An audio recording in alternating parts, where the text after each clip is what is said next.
Hey guys, how's it going? Welcome to my studio. This is Paint with Lovejoy. Thanks so much for joining me. If this is your first time here, please subscribe to the channel and check out the other videos. And if you're here for a second, third, or fourth time, thank you so much for coming back and getting creative.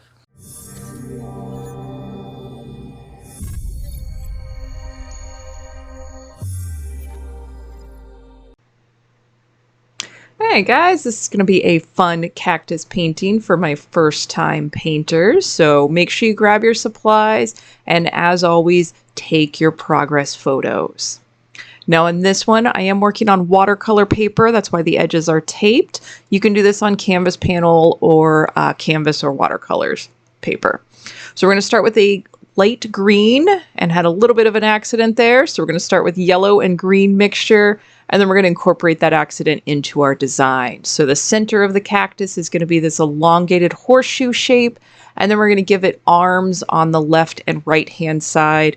And on the right hand side, this is almost like a backwards L shape. And then on the left hand side, it'll be closer to an L shape for the arm. You have full permission to do something different, add more arms, anything that you would like to do. And a good spot to pause the video and take a progress photo. Then we're going to start in the middle section. We're going to make that yellow-green mixture. Doesn't matter if it's exact color to mine or if it's a little lighter or darker. Totally okay. Or if you even go with a different color and make a pop art cactus. So what we're going to do is fill this whole area in with that yellow and green mixture. And don't stress about getting the exact same shade if you have to mix it 2 or 3 times. And this formula that we're making in the center, we're going to recreate that on the arms of the cactus. So again, filling in that center area, I do recommend that you apply your paint a little bit thicker. And then here we're going to grab a chunk of that yellow, slap it on that left-hand side. There we go. And then with light pressure, I want you to blend that yellow into your base mixture. This is called wet on wet blending. I want to go a little bit lighter, so I'm throwing a little white on there. And again, using that light pressure just to slightly blend it in. You'll notice that the more you move your brush, the more the two colors mix together. We're going to do the same thing on the right-hand side with the green, slapping that on there, that whole length, and then light pressure kind of blending it in. This is something that gets easier with more practice. So if this is your first time painting, try not to get too frustrated with yourself. Paint this again and realize that it's a little bit easier after you've done it once or twice. So again, kind of filling in that space, and then we're going to go back and make that yellow-green mixture. Try to go similar to what you did for the first step. So if you need to adjust, feel free to do that.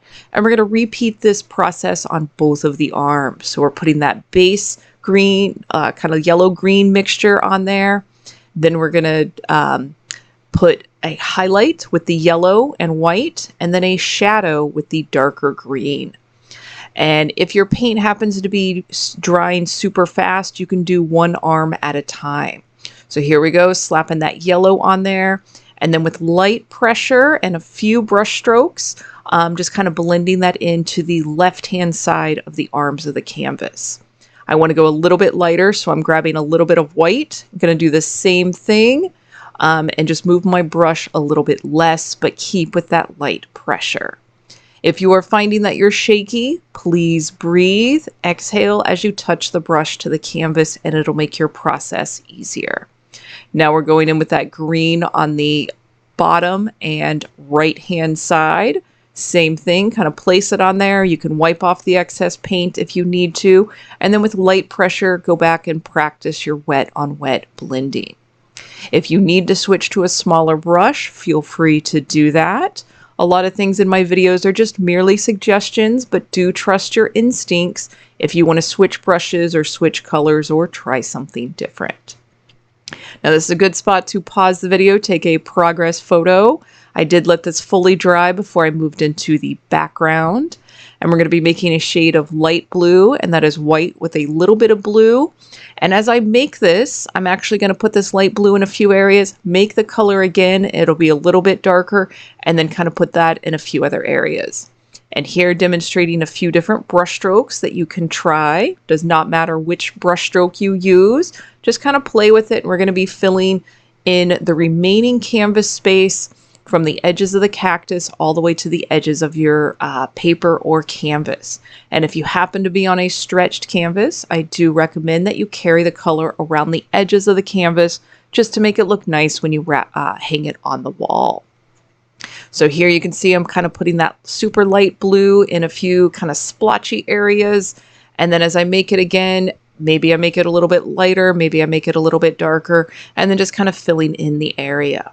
I do like having the dimension in the background, having a few different shades of the light blue to medium blue, and it just gives a little bit more depth and a little bit more character to your background.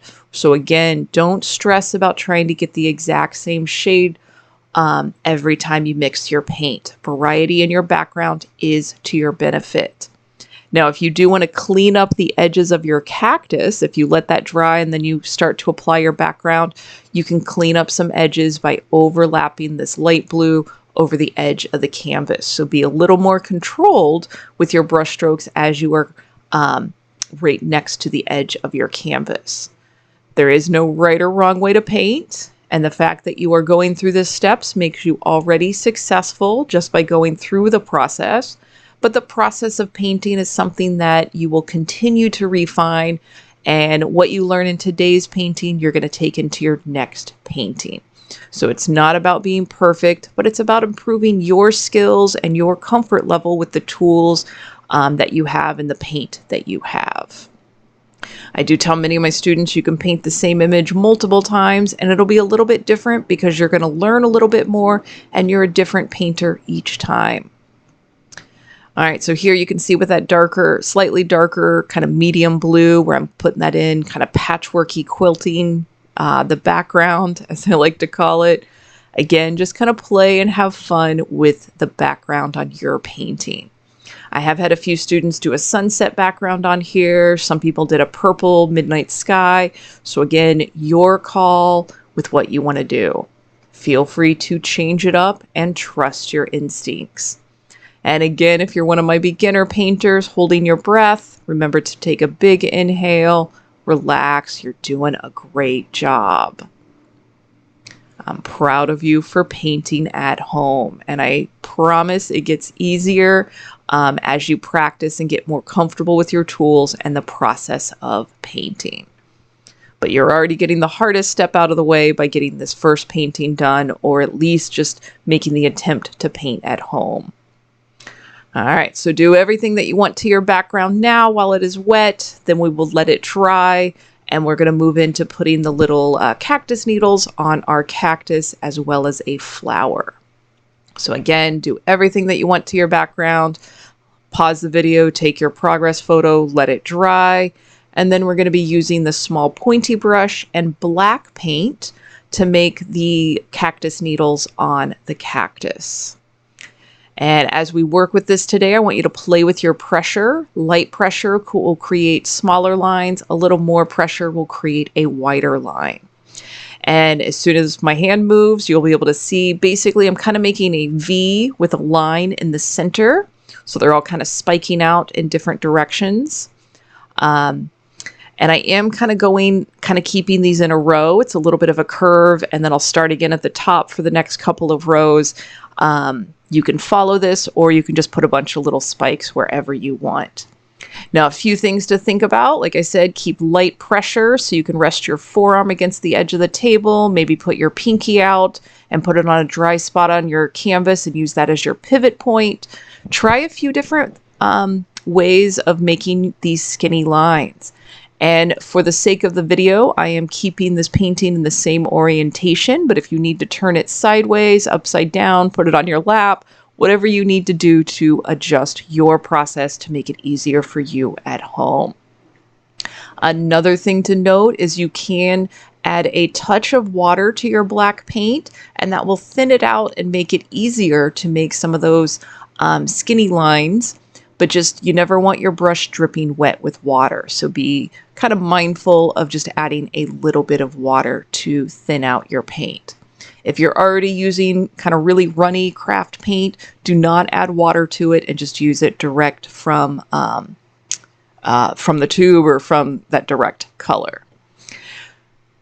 So doing good. And again, if you're finding that your brush is shaky, exhale as you touch the brush to the canvas, and it'll help your process. So we're going to kind of finish these and do the same things on the arms of the cactus. You do not have to do this all in one session. If you want to do a little bit, take a break. If you're starting to realize that maybe your brush strokes are getting heavier, that means you're starting to get tired, or if your brush strokes are getting a little bit thicker, not heavier, a little bit thicker, and just be kind to yourself. Go take a break, go get a glass of water, go get something to eat, and come back to your painting.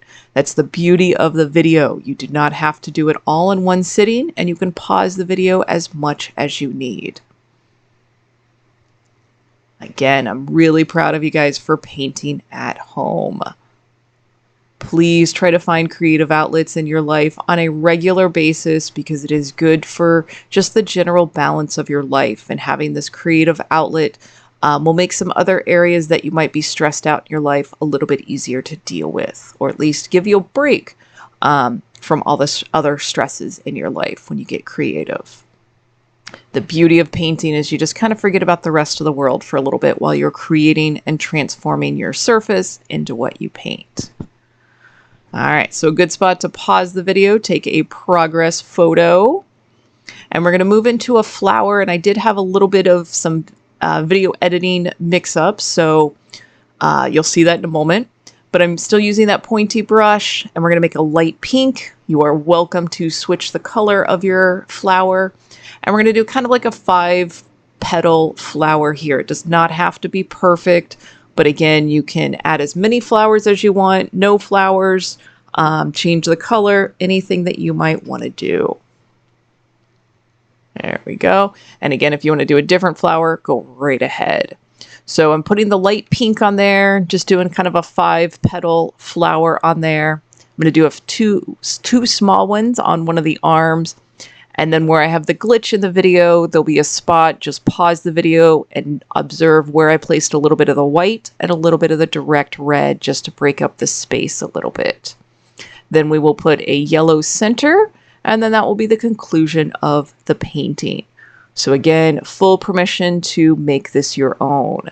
One of my students actually put a face on here, put little eyeballs and a smiley face, and it was super cute. So feel free to get creative. So here you can see the red and white highlights, and then now just adding the yellow in the center and just a little bit of a dot right there. Excellent. So again, thank you guys so much for taking time out of your day to get creative. Please don't wait too long to do your next one. And until then, cheers.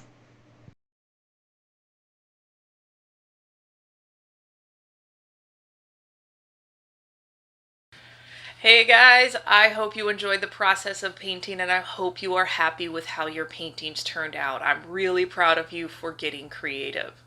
As you're uploading these to social media, please tag me at or hashtag paintwithlovejoy, or email me your pictures, paintwithlovejoy@gmail.com. I really enjoy seeing them.